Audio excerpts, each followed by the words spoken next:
नमस्कार, hello and welcome to all. आप सभी का स्वागत है genius academic and competitive classes में। जैसा कि हमारी पिछली स्लाइड चल रही थी, ब्लड क्या है उसके बारे में चर्चा की थी हमने। तो आपने हमारी यदि वो वीडियो नहीं देखी है तो आई बटन पर क्लिक करके सबसे पहले उस वीडियो को देखें, जिससे आपको कंटेंट अच्छे से क्लियर हो जाए। पिछली वीडियो में हमने चर्चा की थी कि आरबीसी क्या है, उसकी संख्या कितनी होती है और क्या क्या उसकी संरचना होती है, उसके बारे में हमने चर्चा की थी। और आज की हमारी स्लाइड है डब्ल्यूबीसी। तो आज हम चर्चा करेंगे डब्ल्यूबीसी क्या है, कितनी संख्या पाई जाती है शरीर में इसकी, और इसका काम क्या होता है हमारे शरीर में, उसके बारे में हम चर्चा करेंगे। तो आइए चर्चा करते हैं हम डब्ल्यूबीसी के बारे में। आज का हमारा टॉपिक है डब्ल्यूबीसी। इन्हें हिंदी में श्वेत रुधिर कणिकाएं बोलते हैं। इन्हें हिंदी में श्वेत रुधिर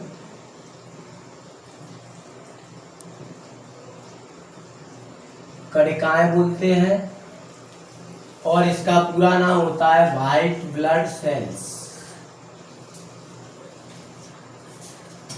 व्हाइट ब्लड सेल्स या कॉर्पस्कल्स, श्वेत रुधिर कणिकाएं। इनका अन्य नाम भी है। इनका अन्य नाम है आपका ल्यूकोसाइट। ल्यूकोसाइट के नाम से भी जाना जाता है डब्ल्यूबीसी को। तो डब्ल्यूबीसी का पूरा नाम होता है व्हाइट ब्लड सेल्स या कॉर्पस्कल्स। हिंदी में इनको श्वेत रुधिर कणिकाएं कहा जाता है, और अन्य नाम इनका ल्यूकोसाइट होता है। जैसे कि जो आरबीसी थी उसका एरिथ्रोसाइट होता है और इसका ल्यूकोसाइट होता है। तो इसके बारे में हम चर्चा करते हैं। डब्ल्यूबीसी क्या होती है, डब्ल्यूबीसी की सबसे पहले संख्या के बारे में हम चर्चा करते हैं। डब्ल्यूबीसी की संख्या कितनी होती है हमारे शरीर में। तो डब्ल्यूबीसी की संख्या हमारे शरीर में 6000 से लेके 10,000 तक होती है। संख्या होती है, या फिर 5000 से 9000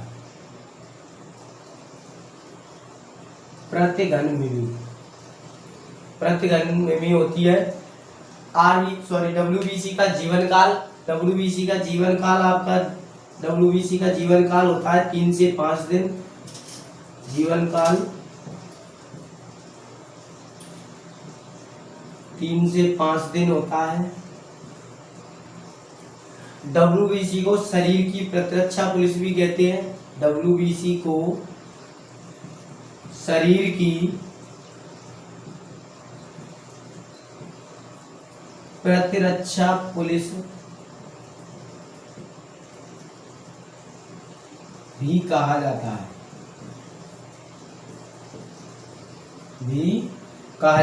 तो डब्ल्यूबीसी का पूरा नाम क्या है, व्हाइट ब्लड सेल्स, श्वेत रुधिर कणिकाएं या ल्यूकोसाइट। इनकी संख्या कितनी होती है, 6000 से 10,000 प्रति घन मिमी, या फिर 5000 से 9000 प्रति घन मिमी। जीवन काल कितना होता है, 3 से 5 दिन। डब्ल्यूबीसी को शरीर की प्रतिरक्षा पुलिस भी कहते हैं। अब डब्ल्यूबीसी की कमी से कौन सा रोग होता है उसके बारे में चर्चा करते हैं हम। और डब्ल्यूबीसी की अधिकता से कौन सा रोग होता है हमारे शरीर में। तो डब्ल्यूबीसी की कमी से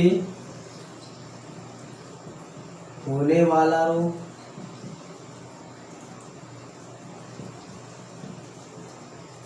और डब्ल्यूबीसी की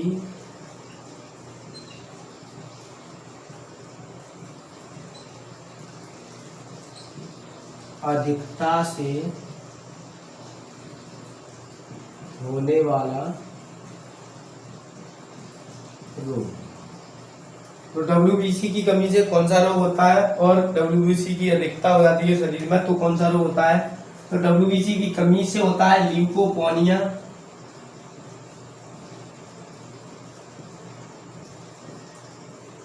ल्यूकोपोनिया होता है। और डब्ल्यूबीसी की अगर शरीर में अधिकता हो जाती है, डब्ल्यूबीसी बढ़ जाती है, तो हमें ल्यूकीमिया रोग हो जाता है। ल्यूकीमिया रोग हो जाता है, जिसे ब्लड कैंसर के नाम से भी जाना जाता है। तो डब्ल्यूबीसी की संख्या कितनी होती है हमारे शरीर में, 6000 से 10,000 प्रति घन मिमी, या 5000 से 9000 प्रति घन मिमी। जीवन काल कितना होता है, 3 से 5 दिन। डब्ल्यूबीसी को शरीर की प्रतिरक्षा पुलिस भी कहा जाता है। WBC की कमी से कौन सा रोग होता है, तो ल्यूकोपेनिया होता है। और WBC की अधिकता से कौन सा रोग होता है, तो ल्यूकीमिया होता है, जिसे ब्लड कैंसर के नाम से जानते हैं। आप इसका स्क्रीनशॉट भी ले सकते हैं। और WBC के प्रकार के बारे में हम चर्चा करेंगे। WBC के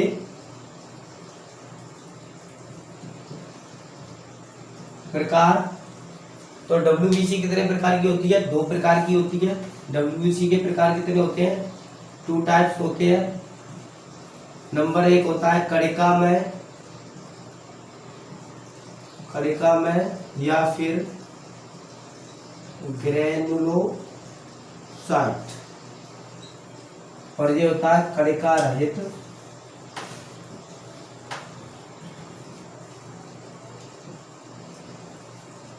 कणिका रहित इसको बोलते हैं अग्रेनुलोसाइट।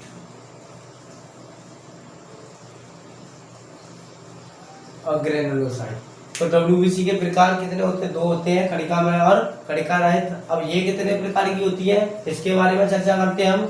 और कणिका रहित कितने प्रकार की होती है, उसके बारे में चर्चा करेंगे हम। तो कणिका में जो होती है वो 3 प्रकार की होती है। नंबर 1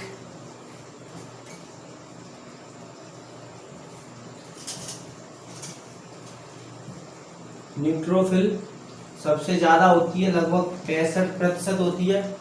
और नंबर दूसरी होती है आपकी बेसोफिल,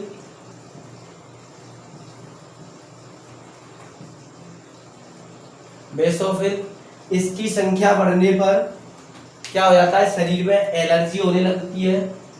इसकी संख्या बढ़ने पर शरीर में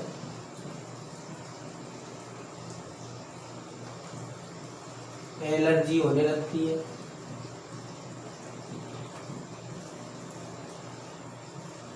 शरीर में एलर्जी होने लगती है। और तीसरा जो प्रकार है इसका कणिका में का, वो है इयोसिनोफिल।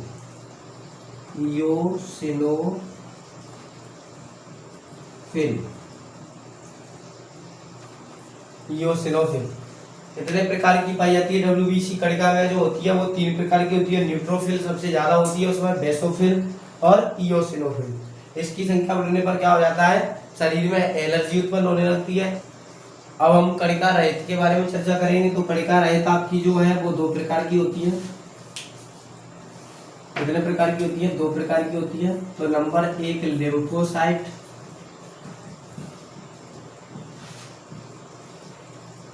और नंबर 2 मोनोसाइट। जो लिम्फोसाइट होती है वो सबसे ज्यादा होती है।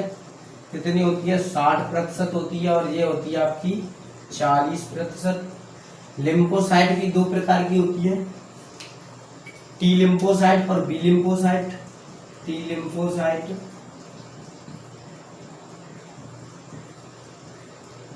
लिम्फोसाइट जो होती है वो HIV वायरस होता है, सबसे पहले इनको ही नष्ट करता है। HIV वायरस में कौन सी WBC पर अटैक होता है, तो टी लिम्फोसाइट जो होती है उस पर। और एक और प्रकार जो होता है इसका बी लिम्फोसाइट होता है।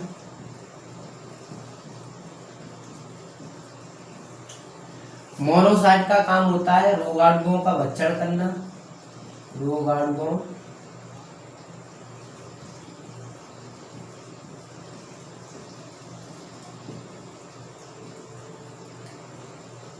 रोगाणुओं का भक्षण करना। और मोनोसाइट जो है वो शरीर में एंटीबॉडीज का निर्माण करती है। शरीर में क्या बनाती है, एंटीबॉडीज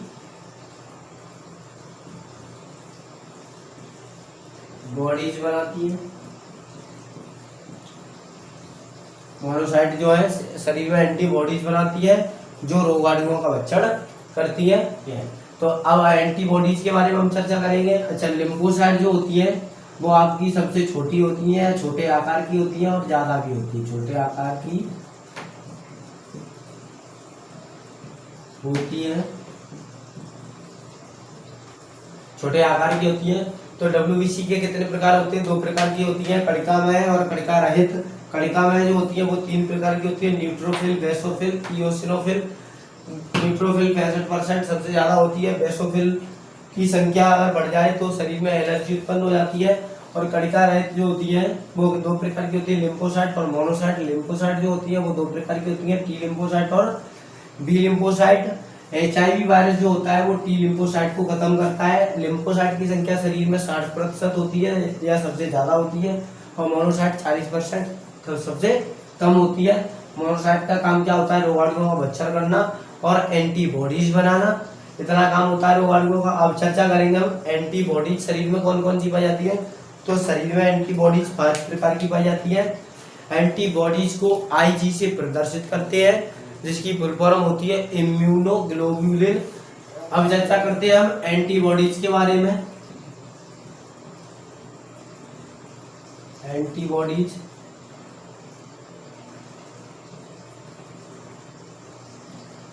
तो एंटीबॉडीज जो होती है वो शरीर में कितने प्रकार की पाई जाती है? 5 प्रकार की पाई जाती है। 5 प्रकार की होती है।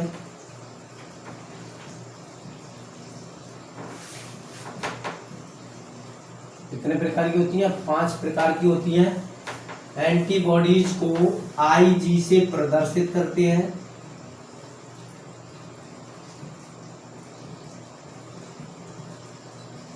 एंटीबॉडीज को IG से प्रदर्शित करते हैं, जिसका IG की फुल फॉर्म होती है इम्यूनोग्लोब्यूलिन।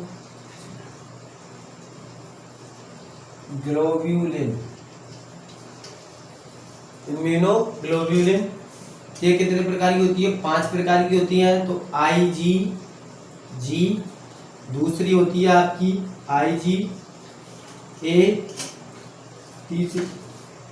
तीसरी होती है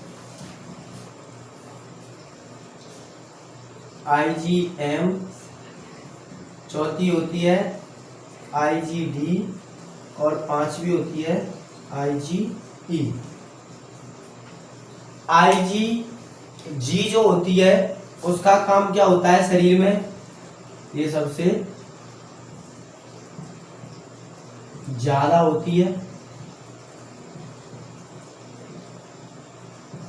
काम क्या होता है इसका? काम होता है जो माता के गर्भ में जो शिशु होता है उससे जो प्लेसेंटा जुड़ा रहता है, या अपरा जिसको बोलते हैं, जिससे माता के गर्भ में शिशु को भोजन प्राप्त होता है, उसकी रक्षा करना। उसका काम क्या होता है? माता के गर्भ में प्लेसेंटा या फिर अपरा की रक्षा करना।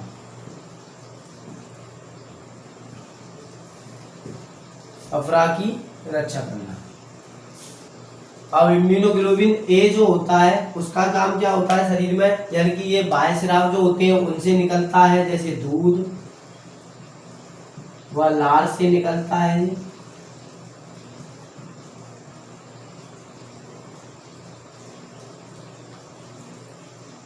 दूध व लार से निकलता है।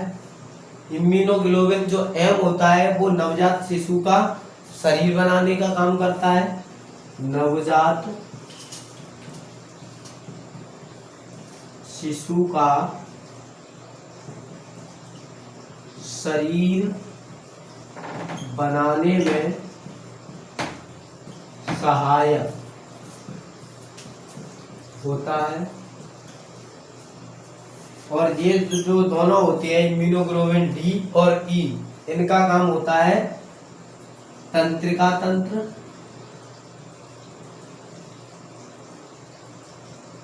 तंत्रिका तंत्र या फिर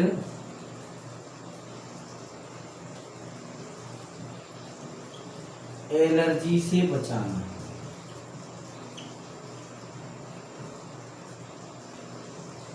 एलर्जी से बचाना या तंत्रिका तंत्र में कोई भी परेशानी होती है या कोई भी दिक्कत होती है उसको सही करना, उससे बचाना और एलर्जी से बचाना।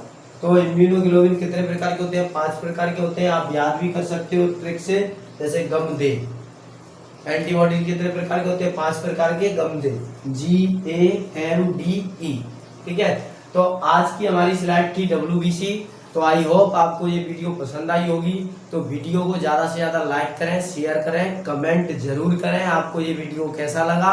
और यदि आप हमारे चैनल पर नए हैं तो चैनल को सब्सक्राइब करें और बेल आइकन को प्रेस करें, जिससे हम कोई भी नया वीडियो अपलोड करते हैं तो उसका नोटिफिकेशन सबसे पहले आपके पास पहुंच जाए। Thanks for watching.